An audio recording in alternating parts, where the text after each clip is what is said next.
and welcome back to Amazing Mind.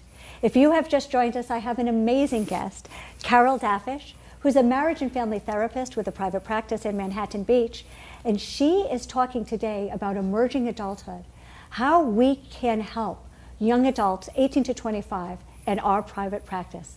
Please help me welcome back Carol Dafesh. Now, Carol, you really outlined what are the unique issues of this age group. But I'm going to go back to something that you said in the first segment about how parents, well, you use the term helicopter parents, and how we are protecting children and really not letting them totally fulfill all the stages of development that our children need to before they get into your office at 18. What kind of insight can you give us about how parents should help children so they don't run into this crisis at age 18? Well, one of the most difficult things as a parent is to watch your child in pain, suffering, struggling. And one of the things we need to do as parents is let our children experience their own pain and suffering. Now, of course, we have to protect our children, yes, but we cannot overprotect them and bubble wrap them. We have to let them go through, learn how to resolve conflicts with their friends, learn how to talk to their teachers. We don't go in and change teachers on them if they're not getting along with the teacher. They need to learn how to endure a semester with a tough teacher, and let them fight their own battles. Let them skin their knees and maybe break an arm if they need to. Oh, I got it. Yeah, very hard to do. Very easy to say, very, very hard to do. But now when we have that young adult in our office, you use the most beautiful metaphor that we want to help the emerging adult who's trying to figure out who he or she is discover the inner acorn once again. Can you speak to that? How do we do that? The inner acorn is what I like to, when I think of a little kid, a young baby, and that sparkle and that thing that lights them up. Perhaps it's building Legos, perhaps it's doing dress up, the thing that really resonates with the core of who they are. And so what I will do with these young adults in my office is I explore their childhood. And I ask them to tell me all about what it was like to grow up, good and bad. What were the things that they had a passion for? Was it dinosaurs? Was it trains? And I also like to look at the messages they got growing up. Oh, you're the older one. Make sure you take care of your brother or sister. And then that child doesn't know how to say no to the brother or sister, or doesn't know how to say no to anybody else in their life. Or you're the dumb one, or you're the smart one. And I like to explore those labels and get them to really come to terms with what those labels are and understand where they came from, and then they can accept them or reject them.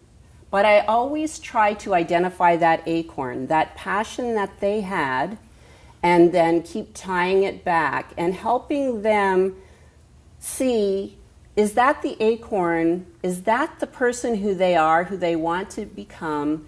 And so how do we then shed those labels, and how do we develop that self to become that beautiful oak that they can be? And certainly everybody has had someone in his or her office who says, my parents ordered a scholar, but instead they got me. My parents ordered an athlete, but instead they got me. And so the identification is, I'm not good enough, or I'm wrong. Do you see that too? Or does that cause a crisis? I see that all the time. That is the crisis. Okay. Absolutely. So take me through how you would handle these types of things. So in the exploring of that, I give the kid the opportunity to be mad, to be sad, and really go through the pain that it was to be that disappointment in their parents' eyes. So your office is a safe place to have every different emotion. Absolutely. How do you make that space? It's really about listening. I listen to everything they tell me. I had one young woman come in and she told me that she lies to her friends. And I paid attention to that on the very first day. And I said, well, then I'm going to expect that one day you'll lie to me. And I'm going to remind you about that day. And sure enough, months later, she came in and she said to me, "You're really going to hate me." I said, "Well, what did you do?" She goes, "You're really going to hate me." I said, "Did you murder somebody?" Using a little humor. She said, "No." I said, "Well, then likely I won't hate you." She goes in to confess this lie that she'd been telling me for weeks and weeks. And I looked at her and I said, "Wow, that probably took a lot of courage for you to come and tell me that. Sure. And I am so glad you told me that." Yes. "Do you remember that first day you told me you were a liar? Or that you would lie to people? Well, and I told you you would do that in here." And I have to say, I was a little suspicious that perhaps you might be lying. Yes. And I was waiting for the time to bring that up. But the fact that you did that tells me that we have a very close relationship now. Yes.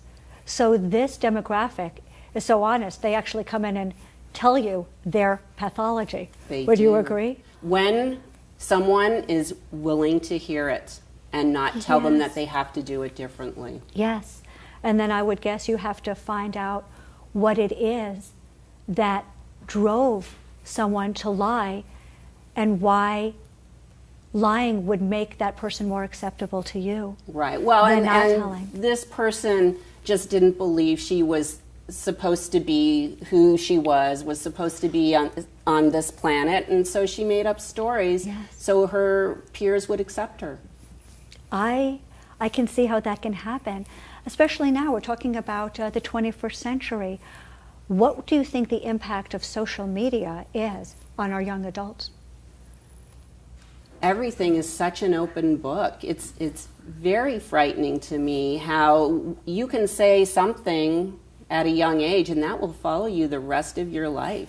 Very hard to get a clean slate. And yet when you tell someone who's 18 or 19, does that person believe you that an employer, when that person's 35, might be able to access that? Initially, no, but I think once they get real, then they will figure it out. Well, I'm going to talk about something you just said, getting real. What's the expectation of authenticity from you with this demographic?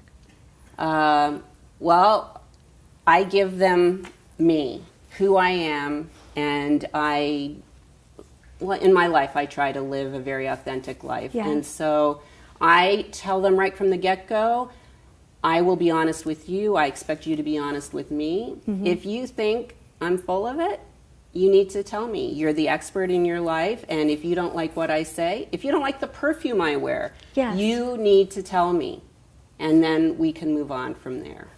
Excellent modeling. Then they can model that back. Absolutely. Now, you use a type of treatment that I really love because I use it too, and I call it cinema therapy. Mm-hmm. And the last time I used cinema therapy was when we were exploring narcissism, and I recommended a movie called Breakfast at Tiffany's with Holly Golightly to take a look at someone with some narcissistic characteristics. And you use cinema therapy in your office too. What movies do you recommend to young adults and why? One of the best movies, I think, that shows this age is the movie Good Will Hunting. Why? Here we have the Matt Damon character who is growing up in a very poor part of town. He's a construction worker, but he has this genius brain for math. Mm-hmm. Talk about an acorn. Yes. And he gets discovered, and he has to go through some therapy to really decide, does he want to stay as a construction worker? Does he want to be the kid that's likely to end up in jail, getting in fights? Mm-hmm. Does he want to trust love? He was abused as a child. Mm-hmm. He was in foster care. He does not have any trust in relationships. And through his own therapy with Robin Williams, the character, he makes some wise decisions about his life, but he has to explore all of it and come to terms with what that abuse was in his life as well. Well, you know, I think that's beautiful because we do get discovering your authentic self as opposed to the labels put on you. But the best thing that I love about that movie is that it models a healthy, productive therapeutic relationship. Absolutely. And that's something that I think that everybody could watch that process, especially if a person has some misconceptions or even fear around exploring psychotherapy. Well, it appears that we're out of time for today, but I want to thank my guest, Carol Dafesh, who's a marriage and family therapist with a private practice in Manhattan Beach, and I want to thank everybody at home for watching the show.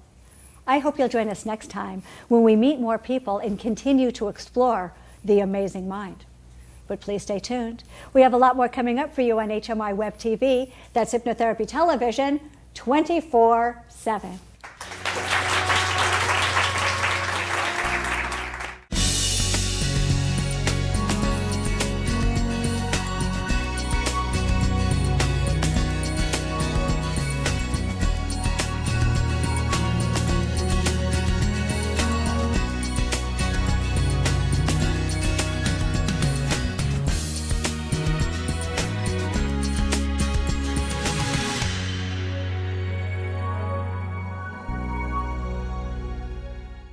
At age 18. Well, one of the most difficult things as a parent is to watch your child in pain, suffering, struggling. And one of the things we need to do as parents is let our children experience their own pain and suffering. Now, of course, we have to protect our children, yes, but we cannot overprotect them and bubble wrap them. We have a family therapist with a private practice in Manhattan Beach, and she is talking today about emerging adulthood, how we can help young adults 18 to 25 in our private practice. Please help me welcome back Carol Dafesh. Now, Carol, you really outlined what are the unique issues of this age group, but I'm going to go back to something that you said. Have to let them go through, learn how to resolve conflicts with their friends, learn how to talk to their teachers. We don't go in and change teachers on them if they're not getting along with the teacher. They need to learn how to endure a semester with a tough teacher, and let them fight their own battles. Let them skin their knees and maybe break an arm if they need to. Oh, I got it. Yeah, very hard in the first segment about how parents, well, you use the term helicopter parents, and how we are protecting children and really not letting them totally fulfill all the stages of development that our children need to before they get into your office at 18. What kind of insight can you give us about how parents should help children so they don't run into this crisis?